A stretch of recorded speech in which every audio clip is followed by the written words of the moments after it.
back to the channel. I'm gonna do this video real quick. This is a Dodge Durango, as you can see, with the 3.6 liter engine in it.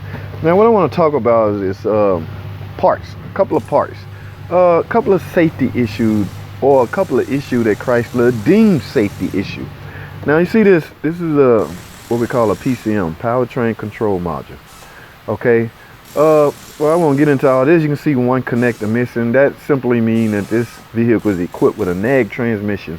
It has its own computer under the steering column. But that ain't what this is about. Now you see this is new alternator. Okay, this customer is highly upset. She just had her car at another shop with some electrical problems, and they replaced both of these. But what they neglect to tell her is and I'm not sure they even knew. That's the thing. That's why well, let me get on with the story.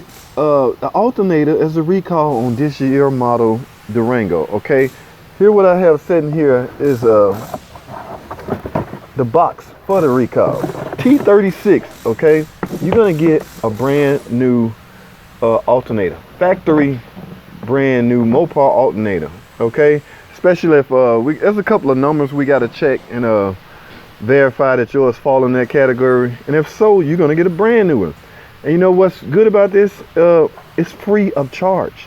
This is a safety issue. This is an issue that Chrysler deemed as a safety issue, so they are obligated to give it to you free of charge. Now again, the customer just spent, she said, $600. I'm not sure that's correct. I'm not sure if that's the case, but and I also know that it's not in the best interest of that shop to tell you that you have a recall, and they would lose that revenue stream. So you shouldn't expect another shop to tell you that you can go somewhere else and get something free.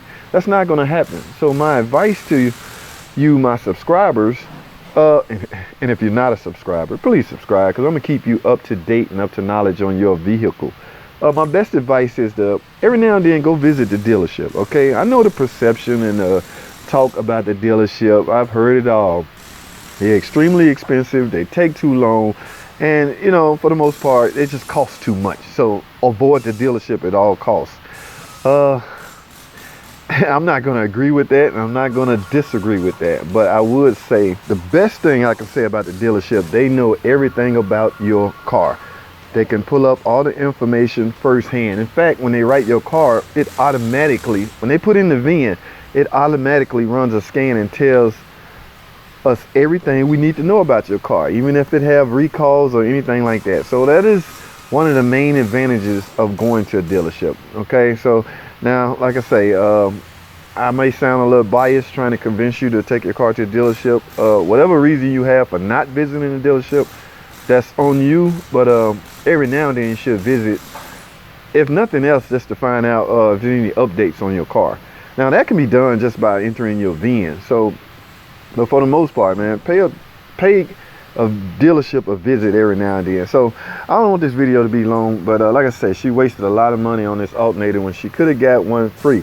This is a T36 recall, people. It applies to, I may get this wrong, but the 2011 through 2013, the Durangos, the Jeeps, the Chrysler 300, the the Chrysler Chargers, everything, like most of them with the 3.6 and the 5.7 Hemi. Now I will put up on the screen, this screen right here, and this should help you understand what all this recall applies to. So if your car fall into this category, go get your alternator.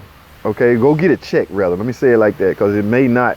There's some numbers on here we have to look at, and if it falls in that category, yeah, you get a new alternator. But for the most part, at least go get it checked. All right, that's all I have, man. I don't want this video to be too long. 3.6 engine, good engines. We got all the issues out of them. All the valve trains been corrected, found, and we know what's going on. So that's all I have. Thanks for watching.